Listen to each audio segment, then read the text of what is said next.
Price the lord, hallelujah. പ്രിയ സഹോദരങ്ങളെ, വീണ്ടും ഒരു വെള്ളിയാഴ്ച എന്ന് പറയുമ്പോൾ യേശു എനിക്ക് വേണ്ടി, ലോകത്തിന് വേണ്ടി എന്നതിനേക്കാൾ വലിയൊരു സത്യമാണ് സഹോദരങ്ങളെ.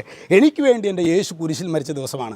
അതുകൊണ്ട് തന്നെ എൻ്റെ കുഞ്ഞുനാൾ മുതൽ ശരിക്കും ഭക്ഷണ കാര്യത്തിലാണെങ്കിലും മറ്റുള്ള കാര്യങ്ങളൊക്കെ വെള്ളിയാഴ്ച നമ്മുടെ അപ്പൻ അതൊരു കൃത്യമായിട്ട് വെള്ളിയാഴ്ച എന്തെന്നൊക്കെ പറഞ്ഞാലും വെള്ളിയാഴ്ച കൃത്യമായിട്ട് വെള്ളിയാഴ്ചയായിട്ട് തന്നെ ആചരിക്കണമെന്ന് എൻ്റെ അപ്പൻ ശരിക്കും കർശനമായ നിർദ്ദേശമാണത്. അത് ഞാൻ ഇപ്പോഴും ഓർക്കുകയാണ്. ഹല്ലേലൂയ. ഇന്ന് നമ്മൾ ധ്യാനിക്കുന്നത് അത് ജെറമിയ പ്രവചനത്തിൽ 13:23 വചനം വെളിപ്പെടുന്നത് ഇങ്ങനെയാണ്: എത്യോപ്യക്കാരന് തൻ്റെ തൊലിയോ പുള്ളിപ്പുലിക്ക് തൻ്റെ പുള്ളിയോ മാറ്റാനാകുമോ? എന്നാൽ തിന്മ ചെയ്ത് ശീലിച്ച നിനക്ക് നന്മ ചെയ്യാനാകും. ഇന്ന് അനേകരെ പിശാച് തെറ്റായ ഒരു ഉപദേശം നൽകുന്നത് എന്താണെന്നറിയാവോ? തിന്മ ചെയ്ത് ശീലിച്ച നിനക്ക് അതിൽ നിന്ന് വിടുതലില്ല. അങ്ങനെയല്ല വചനം, അങ്ങനെയല്ല പറഞ്ഞത്. എത്യോപ്യക്കാരന് തൻ്റെ തൊലിയോ പുള്ളിപ്പൊലിക്ക് തൻ്റെ പുള്ളിയോ മാറ്റാനാകുമോ? എന്നാൽ തിന്മ ചെയ്ത് ശീലിച്ച പ്രിയ ദൈവ പൈതലേ, നിനക്ക് നന്മ ചെയ്യാനാകും.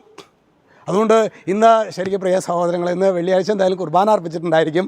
ഇന്ന് പറ്റുവാണെങ്കിൽ ഒരു മണിക്കൂറൊക്കെ ദിവ്യകാരുണ്യ സന്നിധിയിൽ ഇരുന്ന് പ്രാർത്ഥിക്കുക, അല്ലെങ്കിൽ സക്രാരിയുള്ള ഒരു ചാപ്പലിൽ പോയിട്ട് പ്രാർത്ഥിക്കുക. എന്നിട്ട് എന്താ പ്രാർത്ഥിക്കേണ്ടത്? ഈശോയെ, എനിക്ക് നന്മ ചെയ്യുവാൻ, അതുപോലെ തന്നെ ശരിക്കും ചില ദുശീലങ്ങൾ, ചില തഴക്കദോഷങ്ങൾ, അതിൽ നിന്നൊരു വിടുതൽ എനിക്ക് സാധ്യമാണ് എന്ന് ഹൃദയത്തിൽ ബോധ്യപ്പെടുത്താൻ തക്ക വിധത്തിൽ പരിശുദ്ധാത്മാവേ, എൻ്റെ ജീവിതത്തെ അങ്ങ് എളിമപ്പെടുത്തണമേ, വിശ്വാസത്താൽ നിറയ്ക്കണമേ എന്ന് നമുക്ക് പ്രാർത്ഥിക്കാം.